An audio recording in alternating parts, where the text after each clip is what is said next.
Good Morning Business, Business Today.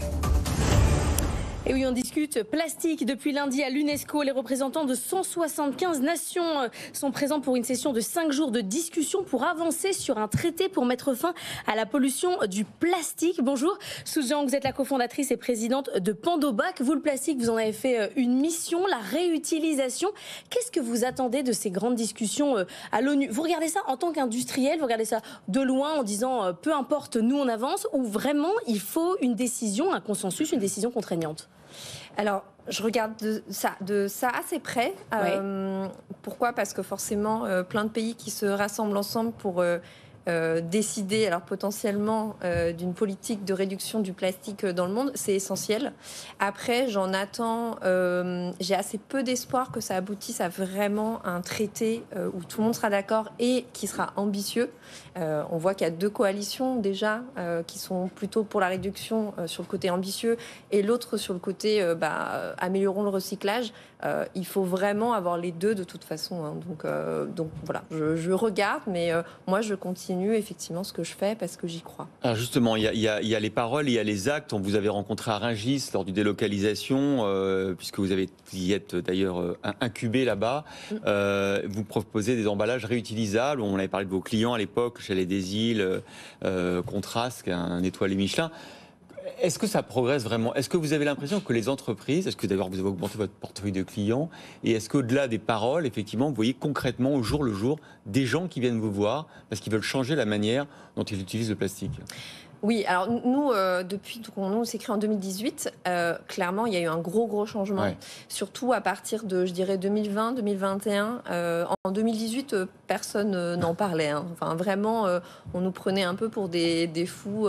Ils nous disaient, nous, on a déjà des cartons, en fait, ou on a déjà des caisses polystyrène. Voilà, qu'est-ce que vous venez me voir, quoi. Et depuis 2021, vraiment, on voit le changement, notamment grâce à la loi AGEC, à différentes lois aussi françaises qui sont passées et qui limite l'utilisation des emballages à usage unique. Et pour le coup, c'est assez efficace. Les gens prennent conscience un peu du problème. Il faut quand même une contrainte réglementaire, vous venez de le dire. Faut quand même... Oui, mais il faut quand même une contrainte réglementaire. Et également, en fait, la guerre, Covid, les pénuries, ça a quand même beaucoup fait augmenter les prix des emballages à usage unique, de carton, de caisses polystyrène, qui font qu'on a des clients qui viennent nous voir en disant maintenant ça me coûte trop cher, ou j'arrive plus à commander en fait mes emballages à usage unique. Donc en fait, parlons de votre service. Mais ce débat sur le plastique, il est passionnant, entre l'idée de dire il faut accélérer sur le recyclage, ou alors il faut absolument arrêter la source de plastique et se passer de tout ce qu'il peut apporter dans un nombre d'industries colossal. Là, est-ce qu'il faut trancher, ou est-ce qu'il faut vraiment pouvoir avoir un double investissement, alors que parfois il y a une espèce de schizophrénie sur ce débat? Oui, alors c'est jamais de toute façon extrême. Hein. Il n'y aura pas une situation où on arrêtera le plastique ou une situation où on va continuer, je pense, à produire beaucoup plus de plastique. On a la production de plastique qui a doublé entre 2000 et 2020. Oui, c'est ça le problème. Et ça va continuer. Hein. Voilà. Donc, je pense qu'il y a vraiment un consensus à trouver sur, bien sûr, le plastique qui est important dans notre vie.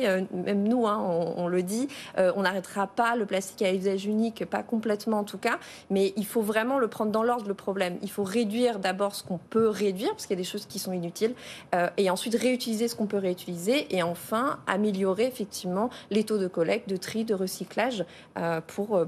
ça se fait en donnant un prix aux déchets. C'est-à-dire que la collecte aujourd'hui, si votre verre en plastique il vaut rien, vous n'allez pas le rapporter. Ça, c'est essentiel.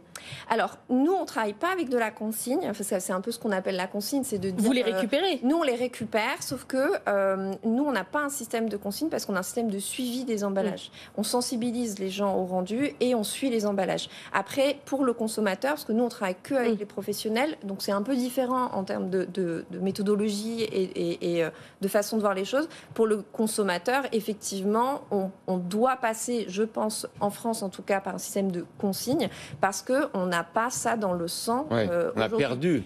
On a perdu. Donc c'est une façon de sensibiliser. Après, si les personnes sont très sensibilisées, on n'a pas besoin. Quand on ramène des bouteilles en verre dans une colonne à verre, aujourd'hui, on n'est pas payé pour, mais en fait, on le fait parce qu'on a été sensibilisé pour. Donc c'est un travail de longue haleine qui passe potentiellement, et je pense, par une consigne. Depuis qu'on s'est rencontrés à Rungis, vous avez beaucoup progressé vos activités, le nombre de salariés, le nombre de clients? Alors oui, on avance pas mal, parce qu'on a de plus en plus aussi de notoriété sur le sujet.